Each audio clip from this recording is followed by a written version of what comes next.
Welcome to this week's edition of Rugby Unfiltered. I'm your host, Jan de Koning, and with me as always, Eugene Eloff. Loffie, welcome back.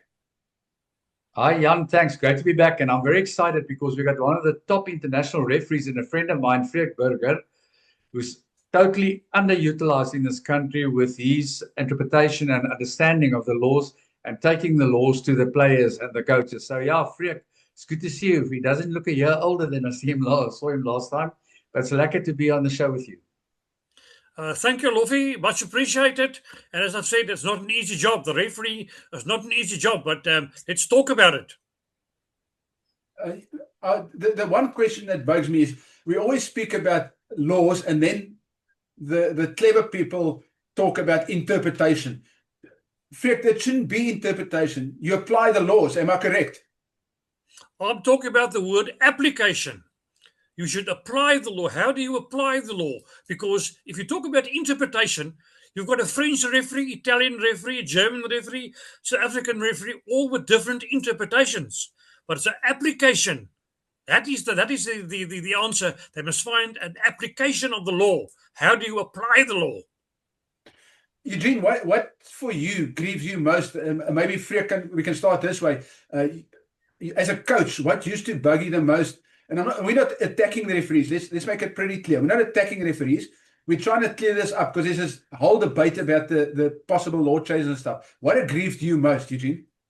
Yeah, and I think as a coach, it's important that you have a good relationship with the referees, not to get any advantage from it, but to understand how they think and how they apply on the field. And therefore, what we used to do, and I don't want to go back to what I used to do, is in the preseason, we would bring in a top ref like Freek, and we would go through all the facets of the game. And he would take us through the motions at the X-house, say, this is how what the law says, this is how the interpretation is, this is how it will be applied. And that makes it easier. And I don't even still like that. Usually before a match or the day before, we could meet with the referees at the hotel or wherever they were staying, both coaches, or the day before. And we would talk about certain things that we also pick up as coaches, how they interpret the breakdown, etc. But just like the referees must adapt, a coach must adapt. If you see the referee spinning you for something, you need to get your message on the field that take away those actions, change it. Freek, what do you think in the current game, in the modern game? I mean, you come from a time when the referee spoke very little and just applied the laws. What do you think are the biggest problems at the moment? I think the biggest problem at the moment is the breakdown, the tackle, and also if you take the status of the players they must be on their feet. A player must be on feet. A player on the ground is out of the game. And there's the biggest problem is with the tackle. Who do you penalize? The ball carrier or the tackle player? So that's where we've made several, and I'm telling you, several matches watched and came to the conclusion as referees that the first player you've got to look at in terms of penalty is the tackler. The tackler must release the ball carrier to enable him to place the ball. And there's the problem. They don't allow the ball carrier to place the ball. They play the ball from a sort of a on tackle situation, and that creates a huge problem. So, in my opinion, and it's been discussed worldwide, it's number one, it's the tackler, then the ball carrier, then arriving players. Stick to the basics, and you won't go wrong. Freek, I want to ask you something, and I agree with what you say about the tackler. But we had a situation at the weekend where a player was tackled and then released, and the player thought he wasn't held and got up and got penalized. What does the law say? I mean, once you go to ground, is there a need for the tackler to hold you? Yeah, it's a difficult one. That's a difficult one. It was a try scored also in the match at Ellis Park, where the ball carrier was sort of held, and then he broke out of the tackle. Then he wasn't really in a tackle situation, and he actually went on knees, hands and knees, and scored the try. No problem with that. But again, the law is quite clear. You've got to be held, and while being held, ball in hand, touch the ground.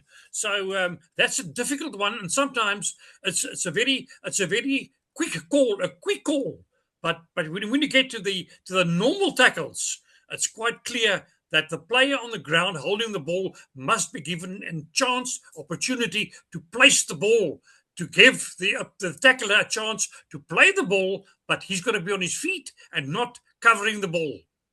Eugene, you must have some examples of things that, as a coach, you don't always quite understand, or as a spectator, let's speak as a spectator, that you don't quite understand. Now, I'm not a good spectator. I'll just stick to the coaching. But Jan, what we found difficult was also the interpretation at the scrums. You know, who's walking around, who's dropping it, who's standing up, and I want to ask Freek one question about this weekend. Why will a team that's dominating the scrum walk around? They're getting the ball. They're in the process of getting the ball, and then they get pinned for walking around. In my opinion, a wrong decision. That's true. It's my opinion. Wrong decision. Team A won the ball. Okay, they won the ball by a skew scrum feed also. So let's put that out of the equation. A scrum feed, yes. So they're all skew. Fine, let's leave it there because we can have an hour on scrum feeds. Then number two, a team wheeling. What is a wheeling? We had the years I refereed. We had brilliant wheeling scrums where the team that hooked the ball, that had the ball, they wheeled the opponents sort of towards the touchline and gave them an ample space to play. Or they wheeled them infield and they played in the 5-meter area. Nick Mallet was brilliant picking up a ball in a wheeling scrum. So I just can't imagine why you could penalize that same team winning the ball. There's a wheel, they wheel. Who wheels the scrum? They wheel scrum for their opponents. So it's a difficult one. But as I've said, the referees are guessing. They're guessing there at the moment. And to me personally, if it's going to be a penalty, it must be for dangerous play. For dangerous play, and you can't allow any play to continue because of the player's neck in a dangerous position. But all these wheeling scrums, sorry, Mr. Referees, you're wrong. Yeah, that brings me, I want to take that. You answered my question. So now, Jan, I'll take this as a spectator now because sometimes I'm also not sure what happens. Now there's one thing that I found this weekend as well, not only with the South African teams, where two guys are contesting for the ball. They collide in the air. The one falls harder, he falls on his back, and the other guy falls on his feet. The guy that falls on his feet gets penalized. But they both went up for the ball. How are you going to manage that if both and they're in a position to get the ball? Lofi, that's a difficult one. It's not an easy one. It's all about when the ball. We know the days when I refereed, there was no box kicks. The box kick started now with scrum halves, kick in the air, contesting. It's about a contest in the air.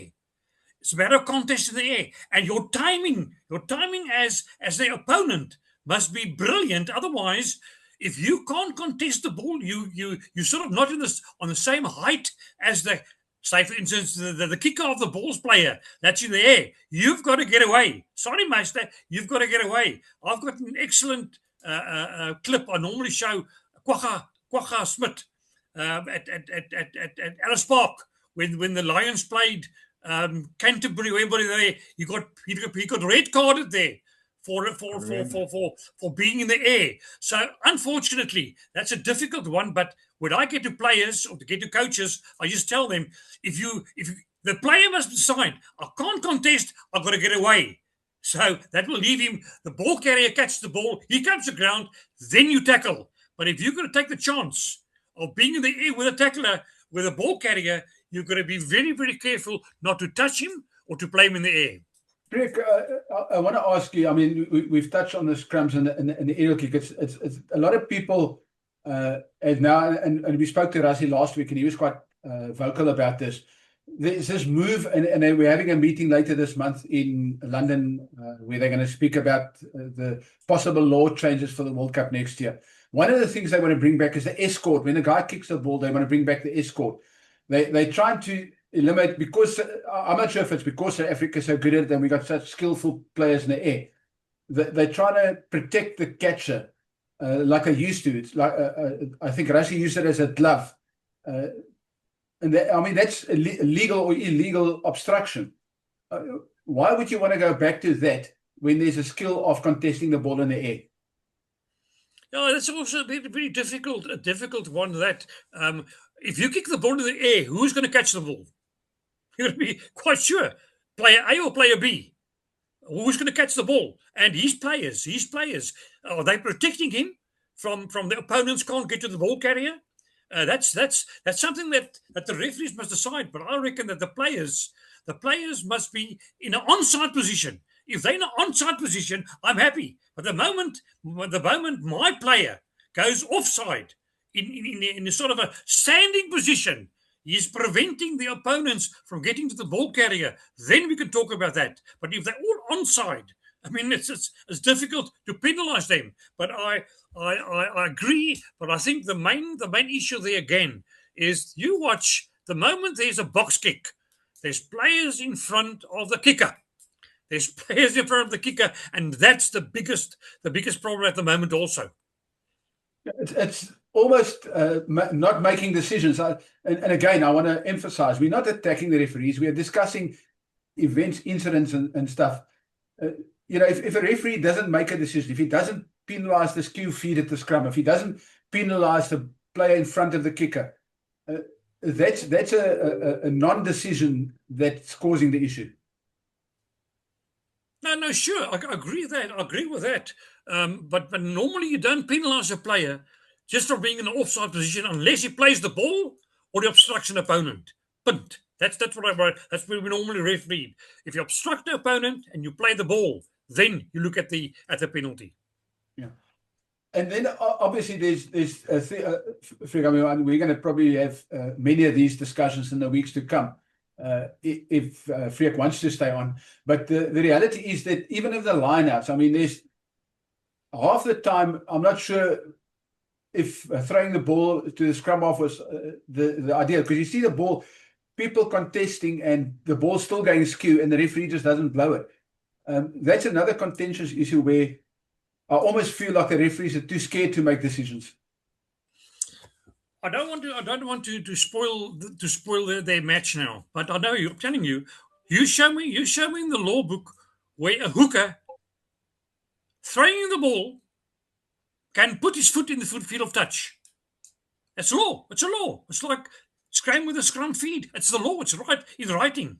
I spoke to Nas Botha the other day again. We had a huge discussion about this. But why is it written in the law? Put the ball in straight. Right, let's get to the line out.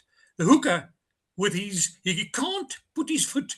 Yeah, he can put his foot on the touchline, but not in the field of play. Fine. It's very technical now.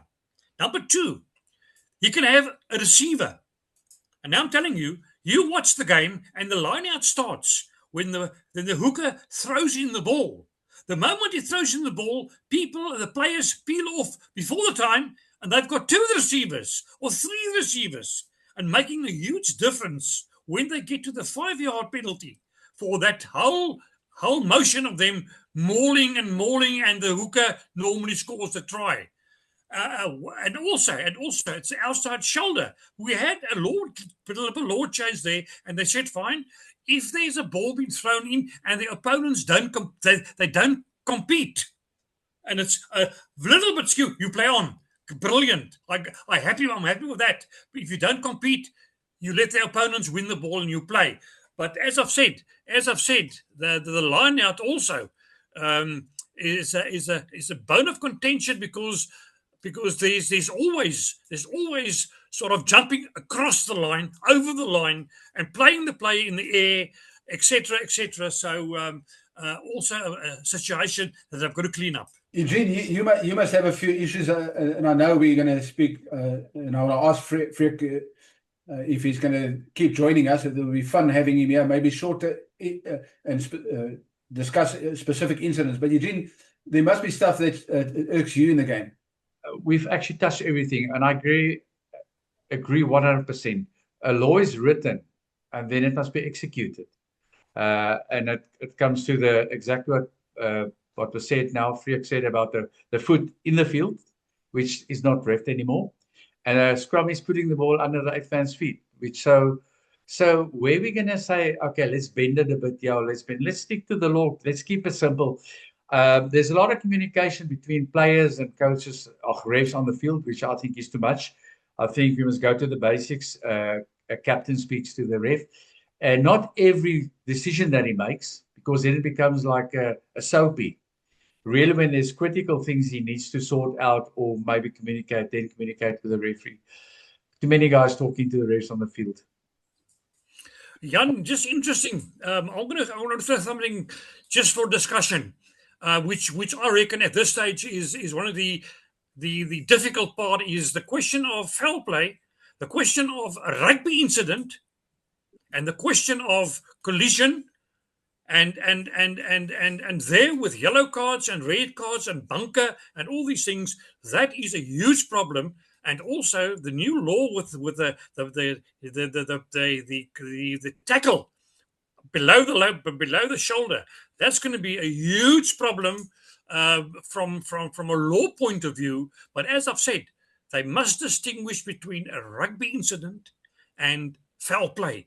And I'm talking about a rugby incident. I'm talking about the ball carrier running with the ball and the opponent's head just touches him, and then he gets yellow carded and then gets red carded. I think that's absurd. That's absolutely nonsense, because now we've got everybody coming onto the bandwagon again. It's the 2 assistant referees, it's the TMO, and then they run 50 meters to go to the big screen, and they have a huge discussion over there, and they go down the law. I reckon there's a huge problem.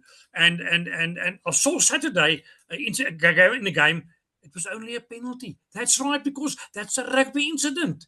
So surely it's about the referee's his judgment.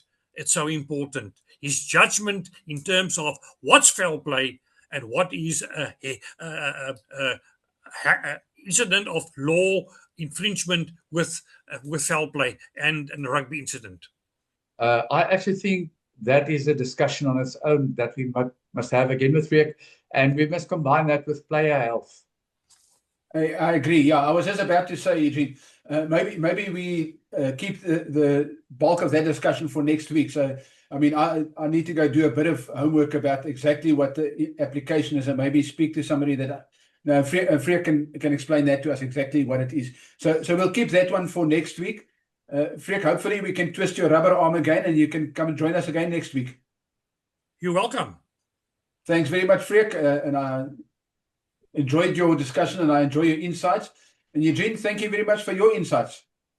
No, it's a pleasure, and lekker having Freek on the program with us. We can gain a lot of knowledge from him. Thank you. Until next time, from myself, Jan de Koning. See you then.